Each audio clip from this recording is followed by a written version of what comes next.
এবার নেতানিয়াহুর মাথায় যেন রীতিমতো বাজ পড়ল।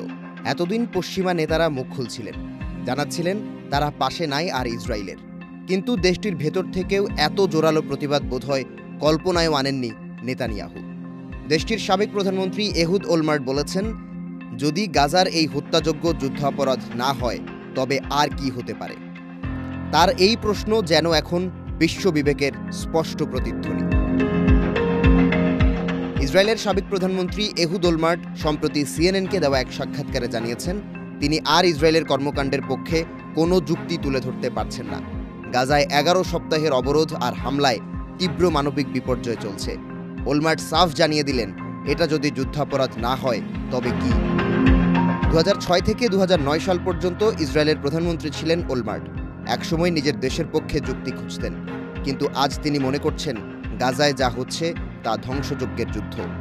হারেজ পত্রিকায় ওলমার্ট লিখেছেন, নির্বিচার, সীমাহীন, নিষ্ঠুর এবং অপরাধমূলকভাবে মানুষকে হত্যা করা হচ্ছে। সিএনএনকে তিনি স্পষ্ট বলেছেন, এ অভিযান পুরোপুরি অযৌক্তিক, এটি ইসরায়েলের কোনো গুরুত্বপূর্ণ স্বার্থ রক্ষা করছে না। ওলমার্টের সমালোচনার নিশানায় সরাসরি আছেন নেতানিয়াহু এবং তার দুই কট্টর ডানপন্থী মন্ত্রী ইতামার বেন-গাভির আর বেজালেল স্মোট্রিচ। ওলমার্ট বলেন, আমি আশা করি যত দ্রুত সম্ভব এই সরকার চলে যাবে।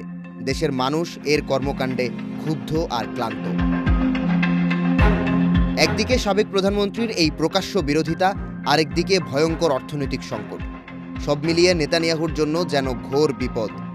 যুদ্ধের খরচ সামলাতে গিয়ে ইসরায়েলের বাজেট ঘাটতি প্রায় $7 বিলিয়ন পৌঁছেছে। হারেজ পত্রিকা জানাচ্ছে, যুদ্ধের কারণে রিজার্ভ সেনাদের তলব, সরকারি চাকরিজীবীদের সেবার মেয়াদ বাড়ানো আর অস্ত্র গোলাবারুদ কেনায় খরচ বেড়েই চলেছে। বিশ্লেষকরা বলছেন, যুদ্ধ না থামলে এই ঘাটতি হাজার হাজার কোটি ডলারে পৌঁছাতে পারে।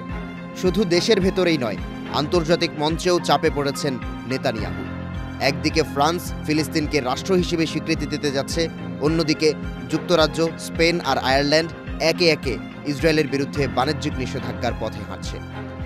সবশেষে সুইজারল্যান্ডের জেনেভায় বিশ্ব স্বাস্থ্য সংস্থার সদর দপ্তরে প্রথমবারের মতো উড়েছে ফিলিস্তিনের পতাকা, যেন বিশ্ব মঞ্চে এক নতুন বার্তা।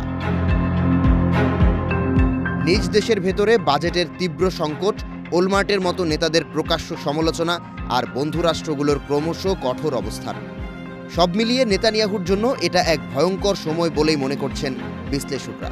নেতানিয়াহুর যুদ্ধনীতি কি শেষ পর্যন্ত ইসরায়েলকে ভেঙে ফেলবে, এমন প্রশ্নও করছেন বিশ্লেষকরা।